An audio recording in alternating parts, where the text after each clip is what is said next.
Allez, parce que m'dap courir. Bon, fin calon va ka ou m'a courir. Li propose fi qui m'a j'ai m'a pété. J'ai pour manger ma petite salope. Dis le monde. Yes, m'free. Yes. M'pa dormir dans prison. Yes. Parce que m'geta timende. Géraldine. Hello. Géraldine, si ou free. Ami Pam. Géraldine, si ou free. Salope. La casse du olo. Mais là, tu m'as cassé du olo. Moi, je vais m'apprendre. Moi, je vais prendre bouteille. Je vais foutre ça. Je vais dire oui. Oh, les dix policiers comme ça. Les dix policiers, on coup de poing. Je vais mentir.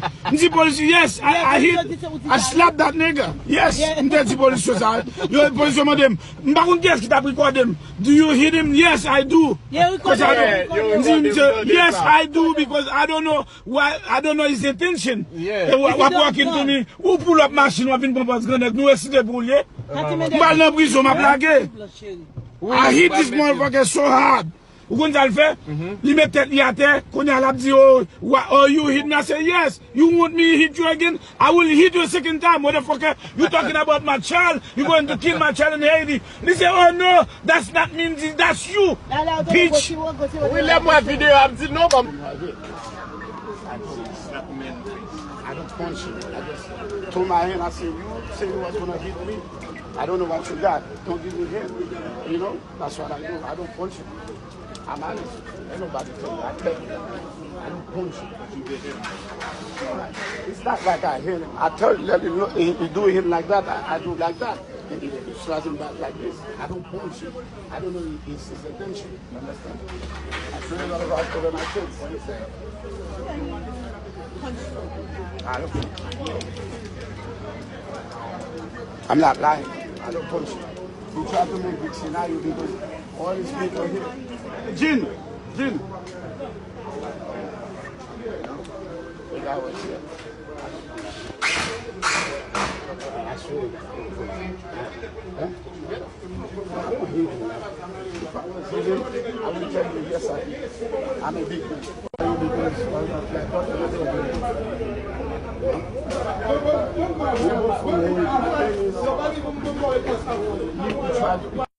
I don't punch you. I just told my hand, I said, you say you was gonna hit me. I don't know what you got. Don't give me hit. You know, that's what I do. I don't punch you. I'm honest. Ain't nobody tell me. I tell you. I don't punch you. It's not like I hit him. I tell you, let him know, he do him like that. I do like that. And he slaps him back like this. I don't punch you. I don't know his intention. You understand? I feel a lot of out for my kids. What do you say? I don't punch you. I just told my hand, I said, I don't punch you. I just told my hand, I said, I don't punch you. I just told my hand, I said, I don't punch you. I just told my hand, I said, yes, I slap that nigga. Yes, the police ça. Le policier m'a dit, yes, I slap that nigga. Yes, the police ça. Le policier m'a dit, yes, I slap that nigga. Yes, the police ça. Le policier m'a dit,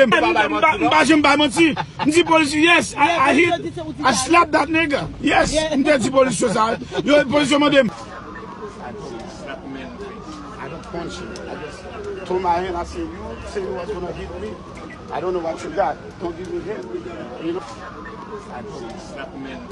I don't punch you. I just told my hand, I said, you say you was gonna hit me. I don't know what you got. Don't give me hit. You know? I don't punch you. I just told my hand, I said, you say you was gonna hit me. I don't know what you got. Don't give me hit. You know? I don't punch you. I just told my hand, I said, you say you was gonna hit me. I don't know what you got. Don't give me hit.